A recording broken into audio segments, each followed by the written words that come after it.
Joining us live now is the Nationals Senator Matt Canavan, as he usually does on a Tuesday. Talk about the day's top stories. Senator, good to see you. Thanks for your time. Just casting your eyes down to Melbourne, you would have seen those protests that emerged yesterday from those tradies. What's your take on that? Well, first of all, I condemn the violence and property destruction. Things got out of control there very fast, and no one likes to see a mob get worked up like that and then risk the safety of others. I haven't heard any reports of major injuries, but that just seems to be thanks to the grace of God. So that's not on in our country, and people who were perpetrating that should face the full force of the law. At the same time, one of the reasons I've been against mandatory vaccine requirements is because of the division that this is likely to cause in our community.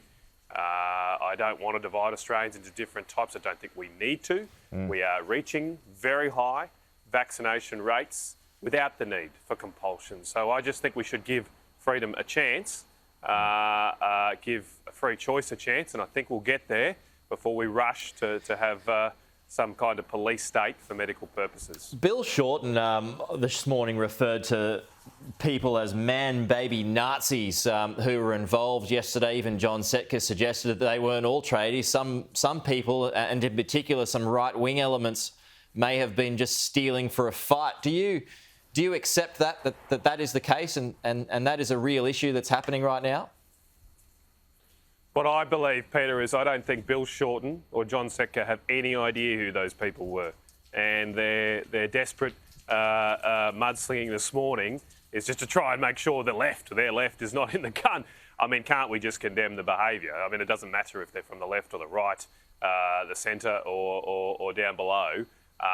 The conduct, some of the conduct we saw was not correct. I'm sure, though, that conduct wasn't come from all of the people at the protest. I'm sure there were people there with legitimate concerns. One of the things that I think I am very concerned about at the moment is we haven't found a way for legitimate forms of protest to occur.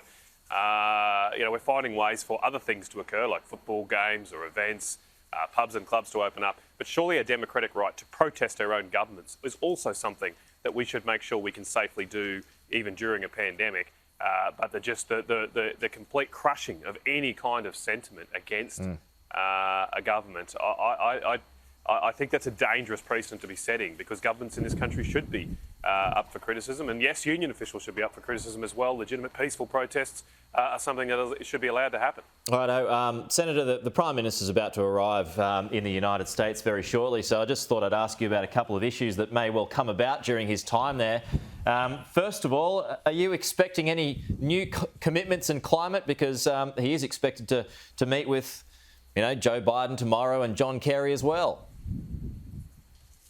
Well, it would be news to me, Peter, if there is any strengthening of Australia's commitments or targets on carbon emissions. That's not something that's been flagged or discussed with the party room, and I believe that the Prime Minister has said that any decision would come back to our party room before we took a decision as a government, so I'm not expecting that. I do think here that there's a real dissonance here. There's a little bit out of whack here. When last week we radically overhauled our military strategy on nuclear submarines explicitly because of the growing threat of China, yet on carbon emissions we're apparently going to go headlong down to handicapping our own industry and weakening our ability to respond to any growing threat and risk from China, especially a Chinese Communist Party that doesn't itself adhere to climate commitments. If this is a serious risk to our nation's security, we have to drop our obsession with lowering carbon emissions and pick up a commitment to rebuild Australian manufacturing and industry, because that is what we will ultimately need, more than just even nuclear subs or military equipment today. We'll need a strong economy, a strong industry, if any conflict was to come to our region. And still some of that fallout that you refer to there with the AUKUS pact that was arranged last week, the French obviously are not very happy about it. What's your idea of a make right with France? How do you get the relationship back on track with the French? Well, you just got to talk to people. Look, I can understand the French being upset about losing a major business deal, but I think it's really important to stress here that the Australian government is not walking away completely from the contract. We will meet our obligations to date. under that contract. Yeah. The contract wasn't a marriage; it was a business relationship. We were within our rights to end that business relationship at any time. Of course, with paying out the contract, as we watch what we will do.